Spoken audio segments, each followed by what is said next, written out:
तो आप हमारे श्रोताओं को जो टीवी के माध्यम से और जो यहाँ सत्संग भवन में बैठे सब इनको बताएंगे नाम जप की महिमा क्या है, क्यों करना चाहिए नाम जप। और भी तो साधन है भगवान को प्राप्त करने के लिए, योग है, तप है, संयम है, चिंतन है, ध्यान है, बड़े बड़े उपाय हैं भगवान को रिझाने के लिए।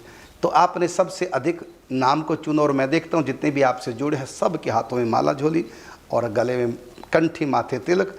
तो नाम जप की आप हमारे श्रोताओं को थोड़ा बताएंगे महिमा। नाम की महिमा के संबंध में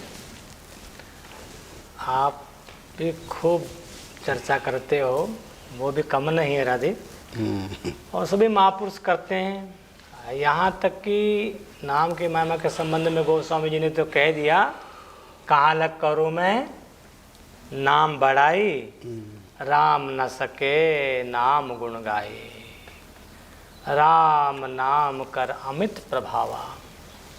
बड़ी भारी महिमा नाम की, बड़ी भारी महिमा किसी भी नाम को। अभी इसमें नाम के संबंध में भी लोग जो है प्रश्न करते हैं कौन से नाम की महिमा। तो वो नाम महाप्रभु जी ने कहा, नाम नामकारी बहुधा निज सर्व शक्ति। जो भी आपकी, जिस भी नाम में आपकी निष्ठा हो उसी नाम का आप जप कीजिए, तो प्रत्येक नाम में भगवान ने अपनी संपूर्ण शक्ति रख दी। क्योंकि नाम और नामी दोनों अभिन्न हैं, अभिन्न नाम नामिनो। हमारे पूज्य पंडित जी महाराज, जिस गिरिराज जी हम लोग बैठे आज, उन्हीं गिरिराज जी के मूर्तिमान स्वरूप पूज्य पंडित जी महाराज में कहा करते थे कि जब हम नाम जप करें तो ये भाव रहना चाहिए कि हम गोलोक धाम में बैठे हुए हैं, प्रभु के सानिध्य में। हाँ, प्रभु के सानिध्य में बैठे हुए हैं। किसी महापुरुष से तो मैंने ये भी सुना है कि जब साधक नाम जप करता है, राधा राधा बोलता है, तो बोले कि जितनी महिमा राधा रानी के दर्शन की है उतनी महिमा उस राधा नाम जापक की भी बन जाती उस समय। माने तद्रूप हो जाता ना, वो जिस समय राधा नाम जप कर रहा है वो राधा रानी का स्वरूप हो गया, कृष्ण नाम जप कर रहा है वो कृष्ण स्वरूप हो गया। क्योंकि वो अभिन्न, उसका एक एक रोम रोम, उसका एक एक अंग जो है नाममय हो गया, भगवानमय हो गया। तो बड़ी भारी महिमा है नाम की। नाम कलयुग में अब ये प्रश्न आया कि और साधन क्यों नहीं। बिल्कुल, साधन कलयुग में नाम ही क्यों नहीं, आप हो सके तो करो, लेकिन कलयुग में और साधन महाराज बड़ा कठिन काम है। नहीं कलिकर्म, यहाँ तक कहा गोस्वामी जी ने कि कलयुग में तो नहीं कलिकर्म न भक्ति विवेको। भक्ति एक बहुत बड़ा क्रांतिकारी एक शब्द है ये गोस्वामी जी का, कि भक्ति विवेको महाराज जी। नहीं कलिकर्म ना भक्ति विवेको। माने 3 कांड है, कर्म कांड, ज्ञान कांड, भक्ति कांड। तीनों को कह दिया कलयुग में, तीनों निष्फल पाएंगे। तो मुझे लगता है कि जिस समय गोस्वामी जी लिख रहे होंगे नहीं कलिकर्म ना भक्ति विवेको, तो गोस्वामी जी की दृष्टि वहाँ जरूर गई होगी।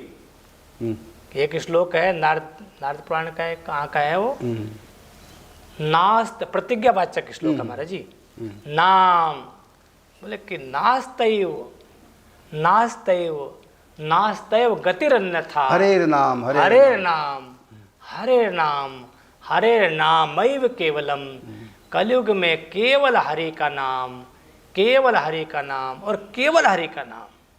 कलयुग में दूसरा साधन नहीं है। मतलब भक्ति के जो 64 अंग हैं वो व्यक्ति से कलयुग में निभते नहीं, इसलिए कली मतलब ग्रसित मूढ़ इतना व्यक्ति को निभ नहीं पाते। बिल्कुल ठीक। तो अन्य कर्म जो है, अब जैसे कुछ भी करना चाहेंगे, अब हम लोग तप कर नहीं सकते। तब कोई कितना कैसे, हम लोग तो चाहते हैं कि बस उसमें आया कलयुग के, उसमें वर्णन आता है ना, कलयुग लोग तो महाराज मंदा सुमंद मतयो मंद भाग्या पुद्रुता। कलयुग लोग बहुत मंद हो गए। मंद मतलब, मंद माने आलसी। आलसी का मतलब अरस, जिसको अपने साधन में रस ना आना, उसको बोलते हैं आरस। और आरस ही आलस हो गया, है ना। मैं जिसको अपने साधन में रस नहीं आता, लगन नहीं है, लगन नहीं है, रस नहीं आ रहा है, इग्नोर कर दिया, वही आलसी है, वही आलस के रूप में। और वो आलस से सोचता है कि हम चार पाई पर पड़े रहे, बेड पे पड़े रहे, टीवी दिखता रहे और भगवान में दिखे सामने। अब ऐसे व्यक्ति क्या तपस्या करेगा? गुरु भी ऐसा चाहिए कि भजन ना करना पड़े, बस ऐसे आशीर्वाद दे, भगवान मिल जाए। क्या तपस्या ऐसा करेंगे? गुरु भी ऐसे ढूंढते हैं आलसी लोग, तो तप नहीं कर सकते कि करना कुछ ना पड़े। हाँ ना, तप नहीं कर सकते हम। अच्छा, करने की कोशिश भी करेंगे तो बीमार पड़ जाएंगे, थोड़ा धूप सहन नहीं कर पाएंगे, बीमार पड़ जाएंगे, ठंड सहन नहीं कर पाएंगे। तप का मतलब तपना होता है, सहन करना होता है, तो उसमें बीमार पड़ जाएंगे। एक दिन एकादशी व्रत नहीं कर पाते, लिक्विड या निर्जला, तो बीमार पड़ जाते हैं, बीपी हाई लो हो जाता है, तो तपस्या कर भी नहीं पाते। पहली बात तो आपने जैसा कहा, बड़ा सुंदर कहा कि करना नहीं चाहता व्यक्ति आलसी है, यदि करेगा भी तो होता भी नहीं, करने से भी बीमार पड़ जाएगा। नहीं होगा उससे। जैसे मछली को पानी से अलग कर दिया तो मरी जाएगी, तो व्यक्ति नहीं कर पाता। बिल्कुल ठीक बात है, तो ना तप नहीं कर सकता। हाँ, नहीं कर सकता। अब यज्ञ के लिए बहुत महिमा यज्ञ की है ना। हमारे जो पूर्व मीमांसक है वो तो यज्ञ के लिए प्रेरित करते हैं सबको, वो तो यज्ञ ही करना चाहते हैं। लेकिन जहाँ तक हाँ महापुरुषों की श्री मुख से सुना कि यज्ञ करने में माने अपेक्षित है द्रव्य शुद्धि, कर्म शुद्धि, मंत्र शुद्धि, द्रव्य शुद्धि। हाँ, द्रव्य शुद्धि है, और ये कलयुग में होती है नहीं। बिल्कुल ठीक है। न द्रव्य में शुद्धि है, न भाव में शुद्धि है, मंत्र में शुद्धि नहीं महाराज।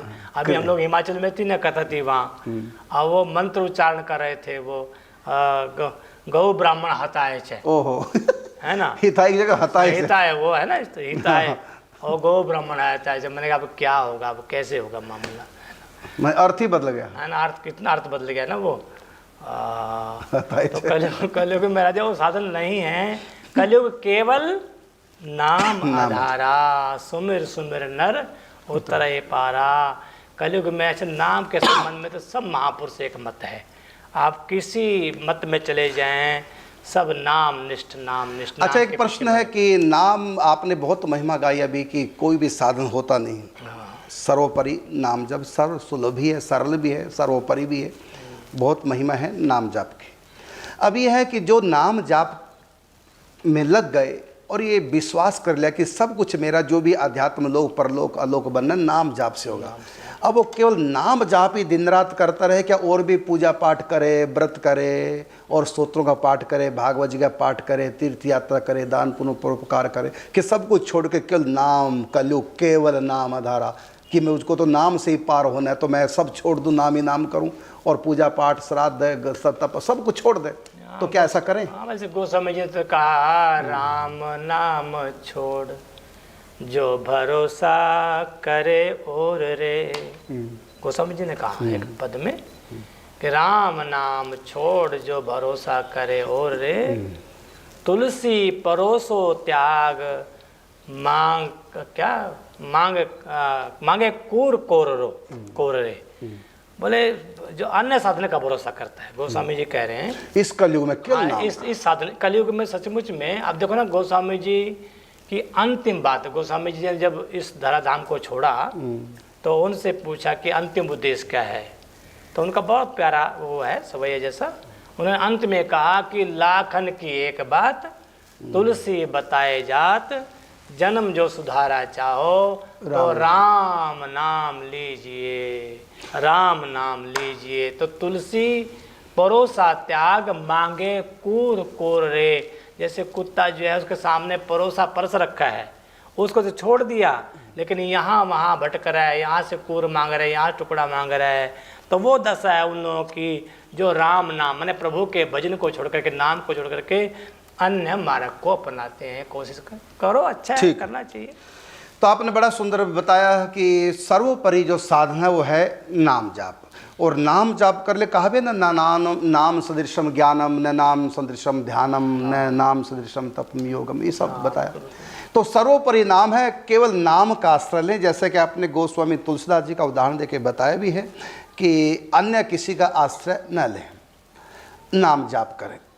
लेकिन हम जब पत्र लिखते हैं तो उसके ऊपर जो एड्रेस लिखते हैं, तो वो जो पत्र हमारा लिखा हुआ है वो उस नाम के एड्रेस के प्रभाव से वहाँ पहुँच जाता है जहाँ का नाम लिए है। अब हम नाम, ये सर्वोपरि साधन, जब कागज़ का टुकड़ा नाम का सहारा लेकर, एड्रेस का सहारा लेकर के यहाँ से वहाँ तक अपनी मंजिल को प्राप्त कर जाते हैं। इसी प्रकार हम नाम लें। तो नाम की महिमा आपने बहुत बताई है, लेकिन इसका आपने लास्ट में भी कहा कि हम और भी कुछ करना चाहें तो कर सकते हैं साथ में, लेकिन आश्रय नाम का लें। जैसे कि हम पत्र में कुछ भी लिख सकते हैं, लिखना चाहिए, जो चाहो लिख दो, लेकिन बाहर एड्रेस पूरा हो। राम नाम को अंक है, राम नाम को अंक है, सब साधन है सुन। तो जो साधन है, मतलब लेटर के भीतर का मैटर वो अन्य साधन है और बाहर का एड्रेस नाम जाप हुआ है। जैसे खीर आप बनाओगे तो उसमें चावल डालते हैं, दूध डालते हैं, मेवा, पिस्ता, काजू, बादाम, न जाने क्या क्या डालते हैं, लेकिन उसमें सबसे ज़्यादा स्वाद तब आएगा जब लास्ट में उसमें डलेगा मीठा।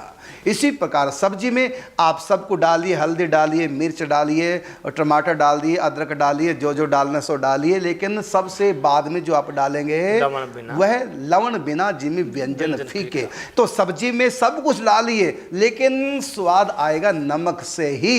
इसी प्रकार आप मिठाई में, खीर में सब कुछ डालिए, लेकिन स्वाद आएगा मीठे से ही। इसी प्रकार आप सब साधन कीजिए, लेकिन पार नैया लगेगी। कलयुग केवल नाम आधारा, सुमरे सुमर नर उतर ही पारा। आप सब साधन करते रहिए, लेकिन नाम जाप करते हुए। दान कीजिए नाम जाप करते हुए, पूजा कीजिए नाम जाप करते हुए, तीर्थ यात्रा कीजिए नाम जाप करते हुए, कर्म कीजिए घर गृहस्थी के नाम जाप करते हुए, एकादशी व्रत कीजिए नाम जाप करते हुए। मुख्य आधार हमारा रहे नाम जाप।